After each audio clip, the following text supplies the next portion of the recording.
Hey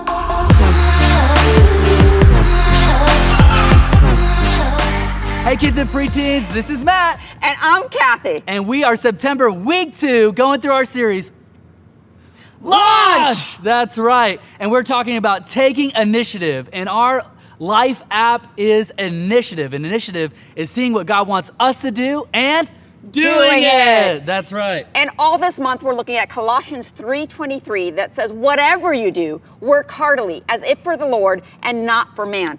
And it kind of looks like you've already been working on something there, Matt. I'm building a catapult here. I've got some rubber bands. You need that.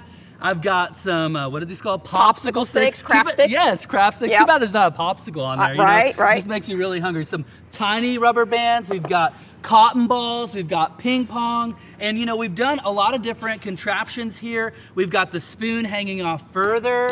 All right, we've got the spoon with the smaller. Pretty close, yep. Right here. And then the thicker, what are those called? Craft sticks. Craft right? sticks. Here we go. So what we're gonna do is we're gonna take these ping pongs. All right, give it a try. Cotton balls, and we've got a target right behind us. So you see that, kids and preteens? And we're gonna put the ping pong ball. All right, you go first. Give it a try. Give it a try. 3, 2, 1, launch! Launch! Oh, so close! That was close. Not even close. Okay, so let's try a different one. Let's try the longer one. Let's try the. Okay. I don't know about the cotton ball though, because we kind of need to put a plan, right? Yes, because our whole thing about Nehemiah is a plan. Right. That's right. So cotton ball isn't going to fly very far. So I'm going to try another ping pong ball. Okay, let's do it. I'll hold it. You're gonna. I'll hold it. You'll launch it. All right, here we go. 3, 2, 1, launch! It's got the same effect. Still not the. Let's try the thicker one. Okay, try the thicker one. All right, all right. I'll help hold it. Okay, here we're working together. Let's try the red one. I'm sure the red one maybe the will red work. flies further. The orange, the white didn't work. Let's try the red one. All right. Okay. 3, 2, 1, launch! That was better. It was better. Yeah. Maybe we need to try something different. Yeah. Like Do you maybe see a target anywhere else or anything? I don't know. I mean, we have one behind us. I do see one. Where? The one right there. We've already tried. There's one right here, bud. On my back? There's one right on your back. Oh, man. Why would we put a target on your back? I have no idea. Like, how am I supposed to take this ping pong ball and, like, hit it on my back? Like, that's impossible. That was actually pretty close. That was really close. I mean, it hit my shoulder, but not the... What about a water balloon at your back? Like, how is that supposed to happen? Like, I mean, didn't even work. What if I, like, had a plan to use a slingshot and a water balloon on your back and see if that worked? You sure? That might hurt. I don't know, because it may pop in my hand as I'm squeezing it. Okay, as long as it pops on you and not on me. All right. Where are we going? Like, right Why here? don't just run, Matt? Just run. Okay.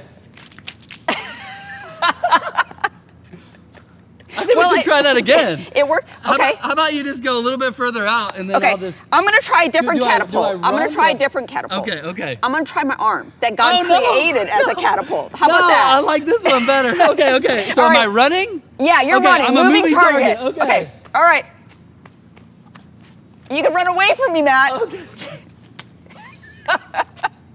I was close. You were close. I was close. Absolutely. Oh, man. Well, we didn't quite have a plan for our catapult. No, we didn't. And it didn't really hit the target. You did hit me with your God-made target for sure. Yes, catapult, yep. Catapult, all those things. But why are we even talking about initiative and working wholeheartedly unto the Lord and not to men? We're talking about Nehemiah. Tell me a little bit more about that. Because the entire book of Nehemiah talks about him having a plan. That's right. And doing something that helped God's people. That's right. And it's all about building a wall. Yeah. He rebuilt with all of Israel, Jerusalem. That's right, that's right. So if you guys would, check out this video from this week's Communicator.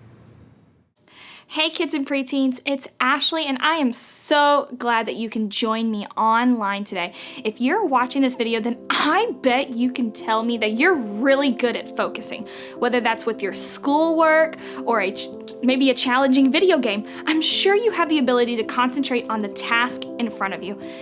And I want to test that today. So in just a moment, we're gonna watch a video with 9 different little cups. And one of them has a Hershey's Kiss in it. And your job is to keep your eyes on that one cup to see if you can guess where it ends up at the end. Sounds easy, right? Ooh, and I'll give you a hint. You only have to focus on the pink cups. Ready? Let's start.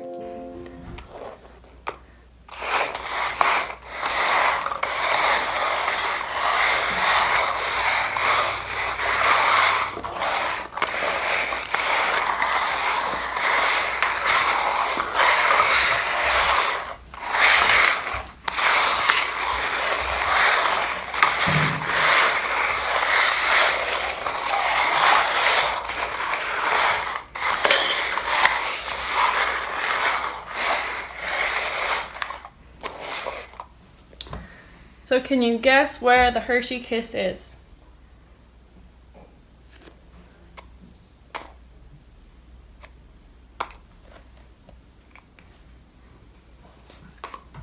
Did you figure out where it was? Well, if you guessed that it was on the left side of the screen, you're correct. Great job. But I do have another question. Did you notice the duck? See, if you look closely, you can see a duck appear on the screen, and then it disappears shortly after. And okay, well, some of you may have seen the duck, but did you notice that there was an extra hand? See, at the beginning of the video, there were only 4 hands visible on the screen, but somewhere along the way, a 5th hand appears. Okay, maybe you saw the duck and you saw the hand, but there's one more thing that you may have missed: the change of the cup colors. See how over the course of the video, the cups begin to change from blue to green? Now, I'm sure you didn't notice all 3 of those changes, right? And even if you did, it was probably harder to then keep an eye out for the right cup. And we can all be like that, and I'm not just talking about cups, but sometimes I get so wrapped up in what I'm doing that I forget what's going on and that there are actually other people around me. See, I can get so focused on what's on my screen or where I'm going and doing that I don't even consider the needs of other people around me. So why are we like that? Why are we only focusing on ourselves and what we want to do that it's hard to reach out and help someone else or even notice that someone needs help? See, even though these are hard questions, it's a good thing that we have our Bible as a great resource to help us figure these things out. Last week, we learned that Nehemiah found out that the wall around his home city of Jerusalem was in ruin. It was destroyed, and the city was in danger of more enemies, and he took initiative to make it right. See, Nehemiah traveled all the way from Persia to Jerusalem, and he surveyed the damage of the wall and realized it was a huge project. And you know, he got different families of Jerusalem to team up and work on different parts of the wall. And it was going well, but you know, there were some people who were causing some trouble. See, a group of people came up to Nehemiah while he was working on the wall and said that in order to pay the king's taxes on their properties and fields, they were having to sell everything they own. They didn't even have enough food to feed their families. But he had a job to do. He was busy. He had a wall to rebuild. It's why he came. See, he didn't come here to figure out taxes and food and farms. It wasn't his problem to deal with, but he chose to step in and do something about it. See, he gathered all the nobles and leaders for a big meeting, kind of like when someone goes to the courthouse. So I actually have a video that we can watch that can help us explain what happens next. Let's check it out.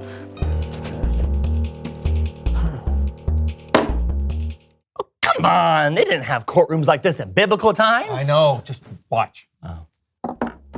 All right. I saw everything that was going on, and I'm furious about it. But I want to make sure you have the opportunity to explain it to me in your own words. Okay, sir. The king's taxes are really driving people into the ground. We've lost all our money. We can't even afford to feed our sons and daughters. Don't you have fields, vineyards? Can't you grow your own food?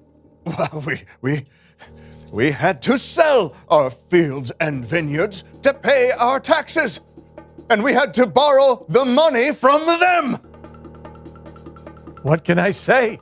I'm a giver. You're charging us interest. So it's my money. Don't I have the right to charge interest? Okay, whoa.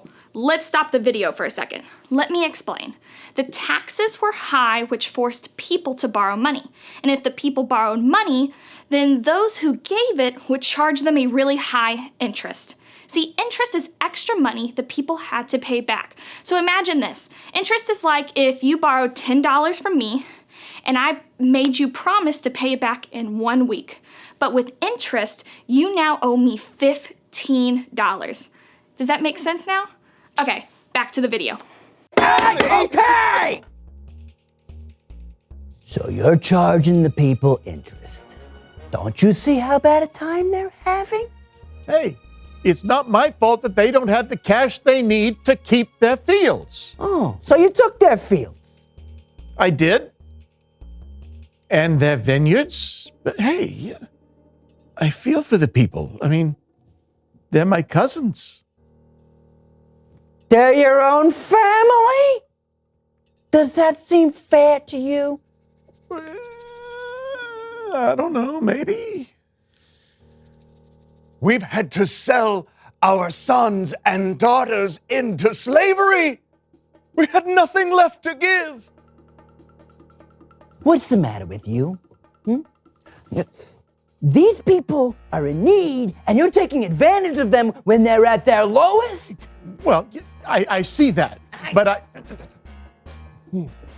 Our Jewish brothers and sisters know what it's like to be sold into slavery.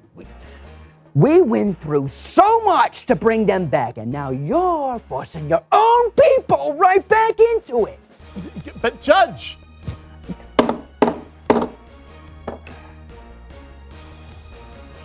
These people need help. You should be lending them money. That's a good thing. I'm lending them money and grain, and so is my family. But we should not be charging interest. It's the right thing to do in this situation. I find in favor of the plaintiff. You will give the citizens their fields and vineyards back. All loans will be repaid with no interest. Someone clean up my papers. Man, wasn't Nehemiah outraged? He was so upset at what was happening to the Jewish people. See, look at what he said to those lenders in Nehemiah chapter 5. He says, return to them this very day their fields, their vineyards, their olive orchards, and their houses, and the percentage of money, grain, wine, and oil that you have been exacting from them. And then they said, we will restore these and require nothing from them. We will do as you say. And I called the priests and make them swear to do as they had promised. See, Nehemiah made sure that this promise that the lenders made was kept. He could have chose to not listen to the group of people who were being treated unfairly, and he could have put all of his focus on the wall that was being built. But he chose to address the problem and work to make things more fair. And he ended up restoring everything. Just like Nehemiah, you and I should stand up for people who are treated unfairly. See, kids and preteens, listen to this. See, treating others differently because of the way they look, where they come from, how they dress, how much money they have, or even what they believe, it's not right.